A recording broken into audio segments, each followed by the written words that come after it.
O Salmo primeiro, ele tem como principal importância ser uma introdução ao livro de Salmos. Infelizmente, a igreja moderna, a igreja atual, ela abandonou a meditação dos salmos. Os puritanos do século XVI chamavam os salmos de salmoterapia.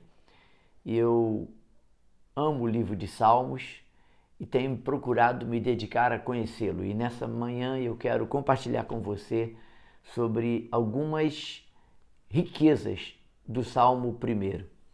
Este salmo ele aparece propositalmente aqui como o primeiro salmo. É uma estratégia do próprio Deus e do Espírito Santo que o coloca como uma espécie de introdução ao livro de Salmos. Ele está dividido em duas partes, versículo 1 a 3 e depois de 4 a 6. No versículo 1, o salmo diz: Bem-aventurado o homem que não anda no conselho dos ímpios, não se detém no caminho dos pecadores, nem se assenta na roda dos escarnecedores. Antes o seu prazer está na lei do Senhor, e na sua lei medita de dia e de noite. Ele é como árvore plantada junto à corrente de águas, que no devido tempo dá o seu fruto, e cuja folhagem não murcha e não cai. E tudo quanto ele faz será bem-sucedido. Os ímpios não são assim, são porém como a palha que o vento dispersa. Por isso os perversos não prevalecerão no juízo, nem os pecadores na congregação dos justos. Pois o Senhor conhece o caminho dos justos, mas o caminho dos ímpios perecerá. Neste salmo que introduz com uma bem-aventurança, a Septuaginta traduziu de maneira um pouco mais pobre a palavra aqui no hebraico. A palavra aqui significa em marcha, ao encontro de Adonai. Esta é a ideia. A bem-aventurança aqui seria feliz ou mais do que feliz, vai nos lembrar das bem-aventuranças lá em Mateus capítulo 5. Mas há uma curiosidade interessante sobre esse salmo. Quem escreveu o salmo? Quem é o autor? Eu entendo que uma das curiosidades que Deus deixou para nós é não descobrirmos quem é o autor do salmo primeiro. Spurgeon, e em seus escritos sobre salmos, ele afirma que este salmo é atribuído a Davi, o rei Davi. Ele aponta para duas estradas, a do justo e a do ímpio, a do perverso e a do homem santo. São destinos opostos que vão nos levar a, consequentemente, lugares opostos, luz e trevas, bênção e maldição, livramento e condenação, e por aí vai. Por isso este salmo, ele introduz muitas coisas do caráter de Deus. Há uma coisa interessante que Spurgeon também fala sobre esse salmo, o salmo primeiro, que neste salmo nós podemos encontrar Jesus. Aliás, os salmos apontam para Jesus, porque o caráter de Jesus está muito bem revelado no livro de Salmos. O caráter de Deus, o caráter da pessoa bendita do Espírito Santo, a Trindade Santa, pode ser achada. E um dos grandes segredos e que nos ajuda e nos incentiva a estudar o livro de Salmos é ler os Salmos meditando, porque o tema desse Salmo primeiro é a importância de meditar.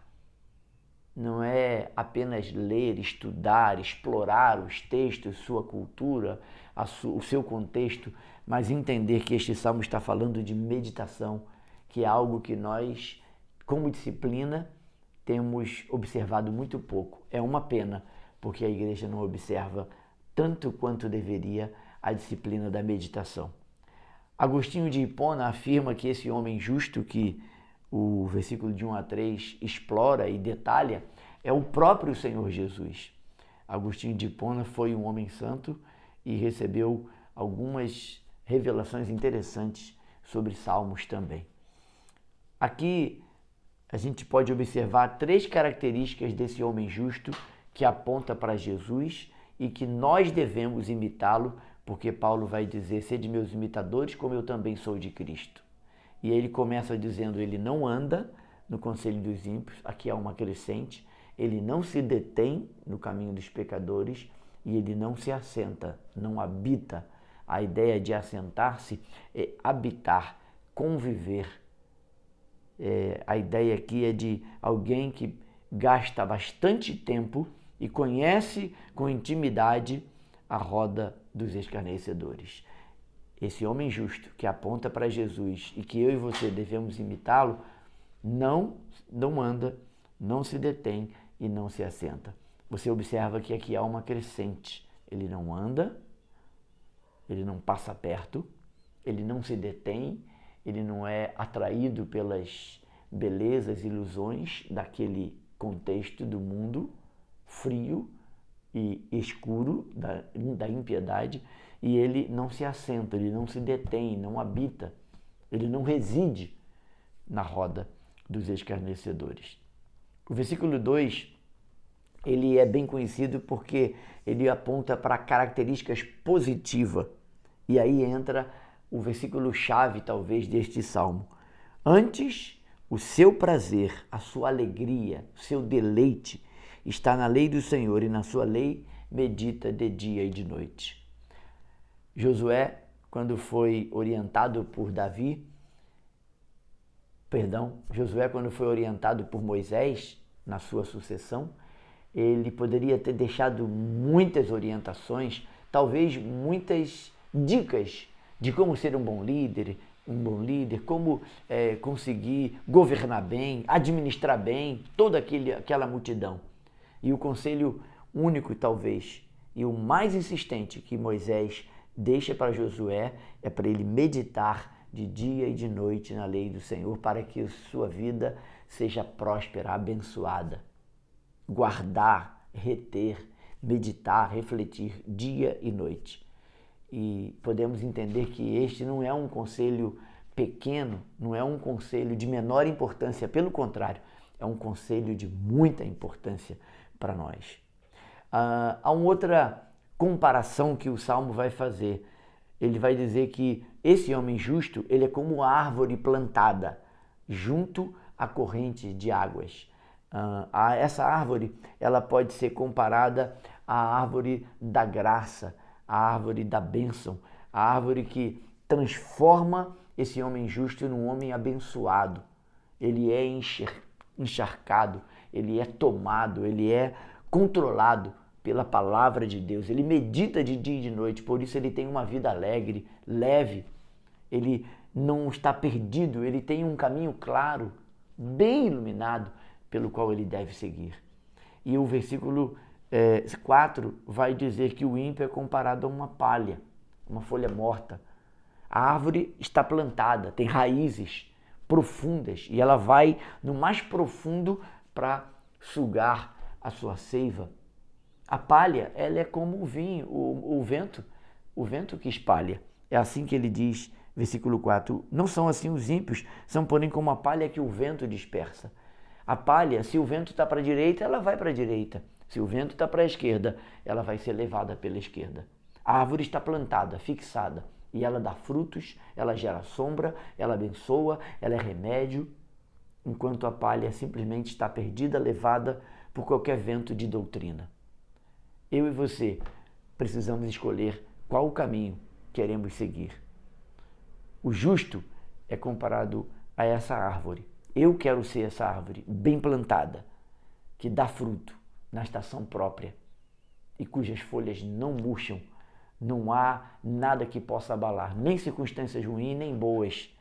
Esse homem justo, ele não se desequilibra, ele tem estabilidade, ele tem uma mente estável, um coração estável. Querido, querida, é possível você e eu buscarmos esse caráter, esse equilíbrio, essa estabilidade. A minha conclusão é que o versículo 6 mostra as consequências. Versículo 5 diz que, por isso os perversos não prevalecerão no juízo, nem os pecadores na congregação dos justos. Por quê? Pois o Senhor conhece o caminho dos justos, mas o caminho dos ímpios perecerá. O caminho do justo é acompanhado pelo Senhor, pelo próprio Cristo. O caminho do ímpio é um caminho isolado, é um caminho de solidão, é um caminho de morte.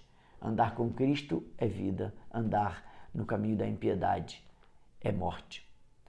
Eu espero que esta palavra tenha abençoado você. Espero que você medite no livro de Salmos. Escolha ler um salmo por dia e meditar nele, para que através dessa meditação a sua vida seja alcançada e o remédio que você precisa, a cura que você precisa, brotará da própria palavra. Deus abençoe você. Eu sei que esse devocional ficou um pouco mais longo, mas eu precisava dividir com você um pouco do que tenho refletido e sido abençoado através do Salmo 1. Eu espero que você tenha sido muito edificado e que você compartilhe com muitos amigos para que eles também sejam edificados. Eu sou o pastor Wanderley Andrade, este é o canal Palavra de Esperança. Ele existe para abençoar a sua vida. Um forte abraço, te vejo amanhã, se Deus assim permitir. Até lá!